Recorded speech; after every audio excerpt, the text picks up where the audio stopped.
कार्तिक मास महात्म्य कथा अध्याय 7। श्रद्धालुजनों, आपका हमारे इस आध्यात्मिक YouTube चैनल धार्मिक कहानियाँ 2.0 पर हार्दिक स्वागत है। आज हम लेकर आए हैं कार्तिक मास महात्म्य की एक दुर्लभ, दिव्य और पुण्यदायिनी कथा, जो न केवल पापों का नाश करती है, बल्कि अंत समय में वैकुंठ धाम की प्राप्ति भी कराती है। इस कथा का श्रवण केवल ज्ञान ही नहीं, बल्कि मोक्ष का भी द्वार खोलता है। तो चलिए मन, वचन और कर्म से पवित्र होकर आरंभ करते हैं कार्तिक महिमा कथा। नारद जी ने कहा, हे राजन, कार्तिक मास में व्रत करने वालों के नियमों को मैं संक्षेप में बतलाता हूँ, उसे आप सुनिए। व्रती को सब प्रकार के आमिष, मांस, उड़द, राई, खटाई तथा नशीली वस्तुओं का त्याग कर देना चाहिए।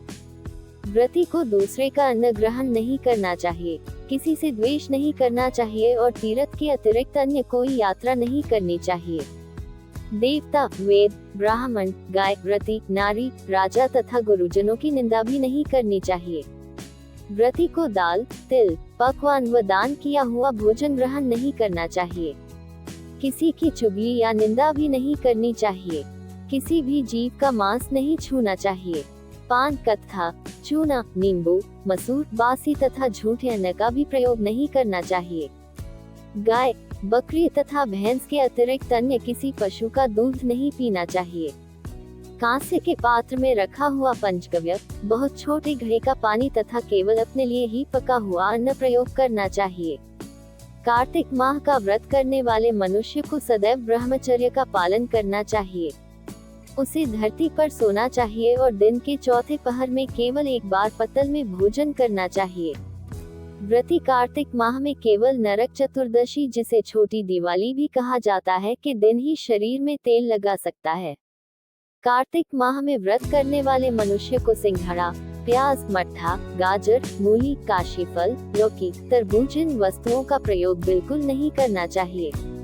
रजस्वला, चांडाल, पापी, मलेच्छ, पतित, व्रतहीन, ब्राह्मणद्रोही और नास्तिकों से बातचीत नहीं करनी चाहिए। भगवान विष्णु को प्रसन्न करने के लिए अपनी शक्ति के अनुसार चांद्रायन आदि का व्रत करना चाहिए और उपर्युक्त नियमों का पालन करना चाहिए।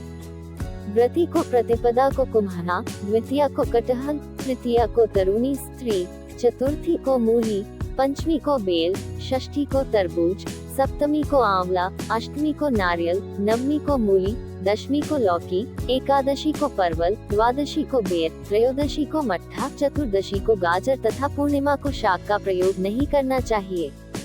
रविवार को आंवला का प्रयोग नहीं करना चाहिए। कार्तिक माह में व्रत करने वाला मनुष्य यदि इन शाकों में से किसी शाक का सेवन करना चाहे तो पहले ब्राह्मण को देखकर ग्रहण करे। यही विधान माघ माह के व्रत के लिए भी है। देवोत्थानी एकादशी में पहले कही गई विधि के अनुसार नृत्य, जागरण, गायन, वादन आदि करना चाहिए।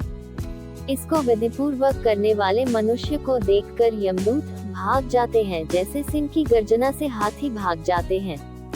कार्तिक माह का व्रत सभी व्रतों में श्रेष्ठ है।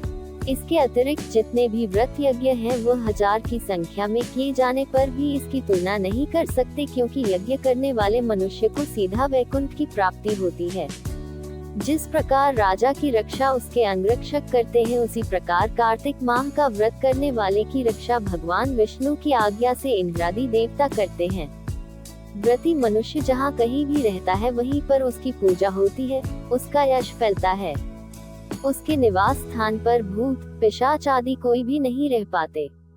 विधि पूर्वक कार्तिक माह का व्रत करने वाले मनुष्यों के पुण्यों का वर्णन करने में ब्रह्मा जी भी असमर्थ हैं। यह व्रत सभी पापों को नष्ट करने वाला, पुत्र पौत्र प्रदान करने वाला और धन धान्य की वृद्धि करने वाला है। आपको ये कार्तिक मास की पुण्य कथा ज्ञानवर्धक और हृदय स्पर्शी लगी हो तो इस दिव्य ज्ञान को औरों तक पहुंचाना भी आपका धर्म है। तो कृपया वीडियो को लाइक करें, अपने विचार कमेंट में बताएं। चैनल धार्मिक कहानियाँ 2.0 को सब्सक्राइब करें और शेयर करें अपने मित्रों, परिवार और सभी भक्तजनों के साथ। हर दिन कुछ नया जानने और पुण्य अर्जित करने के लिए जुड़े रहिए हमारे साथ। आपका दिन मंगलमय हो। कार्तिक मास आपके जीवन में शुभता, भक्ति और मोक्ष का मार्ग प्रशस्त करे। हरि ओम तत्सत।